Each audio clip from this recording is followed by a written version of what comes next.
can tell that you've got some ideas for how you want to phrase, and you're getting a lot of nice contrast between the different movements of this work.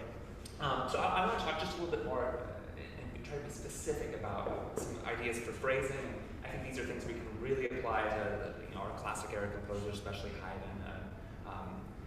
So when we think about how the way phrases are built in this style period, I think there's a lot of parallels to speech. The way we might deliver speech is a speech, and in fact, there's you can read plenty of articles that talk about the idea of rhetoric, or the art of giving a persuasive speech, and how that's kind of encapsulated in a lot of the form of these compositions. So if we think about it, like in the English language, every word has strong and weak syllables, right? But at the same time, we don't just speak words, we speak in sentences. So within the context of a sentence, we have words that are more important than others, and the way we emphasize things can actually kind of change the meaning of what we're saying in subtle ways, right? So I use the terms for phrasing micro-shaping and macro-shaping.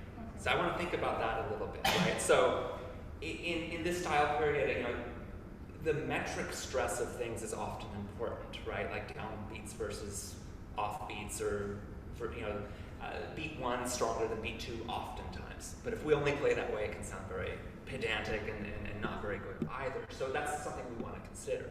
We find a lot of shorter slurs in this style as well.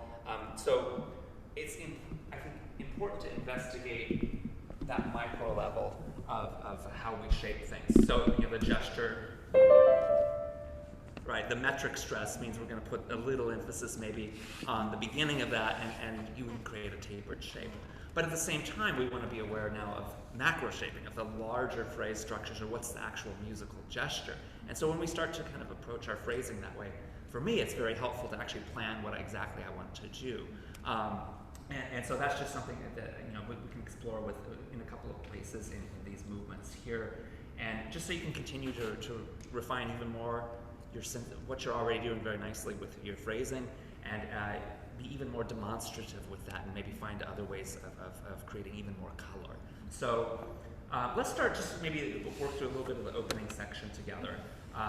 So Haydn starts the sonata off in a very simple, just kind of playful way of arpeggiating a G major chord. Nothing, earth-shattering about that, right? So now I would ask you, just be really clear in your mind: is the first downbeat more important, or is the second downbeat more important? Do you have what do you think there? I think the second. Okay, can you really go for it then and make that clear for me? Okay.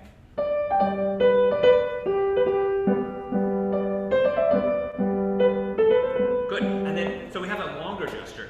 You might try it just for fun. Try it the other way and see what you think, where you really go for, and see if you like that better.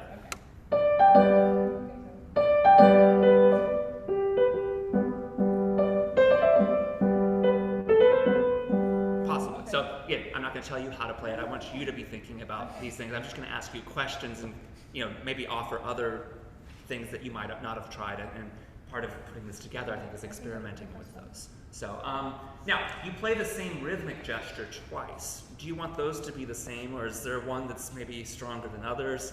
The other? I think there's one stronger than the other. I didn't really catch that. Okay. Okay, so if we're going, so we can start to think just in terms of the metric stress. Certain bars are stronger, certain bars are weaker. Mm-hmm. And if we can really play demonstratively with that idea, it can create a whole new dimension of phrasing. Otherwise, we just get kind of a little bit of the idea. And imagine if you were going to give a speech in this hall with no microphone. You would speak differently than if you were just having a one-on-one conversation with a friend. You'd probably enunciate more. You might take more time for certain things, right? So again, that idea of speech. If you were addressing a large crowd here, you'd have to project your ideas more. So this is kind of what I'm after here as well, just to really clarify what it is you want to do, and then being able to make that very clear for your listener. So let's try that first, the opening 4 bars again. And then in 3 and 4, I want to see if I can tell which one you think is the stronger one, which one's the weaker one. Okay.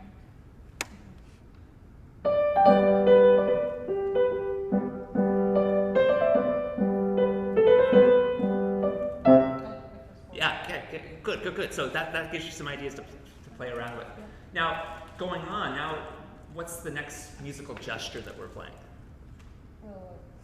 Right, and leading to the next bar. So here we have a 2-bar gesture. You know, if you think about the direction, maybe into the 2nd bar, right? That can give you a different gesture than what we've heard so far, right? We have the arpeggio. We have these little short da da da dum, dum dee da da dum. Now a long gesture. Dee da da da da da da da. So from the. Let's start right on the.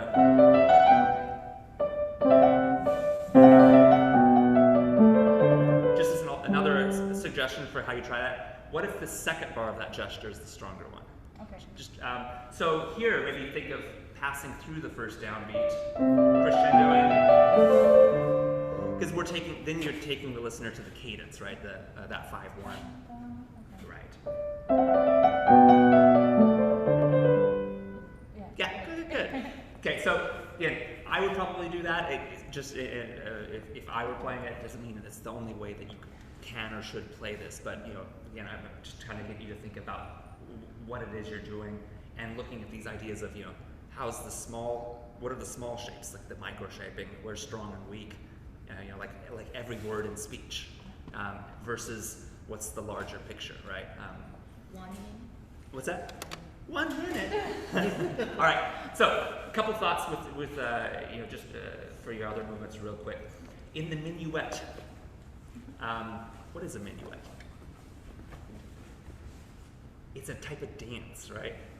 All right. So the 3/4 meter, there's a lot of dance forms that we use from the style period. So again, I think the metric stress is important.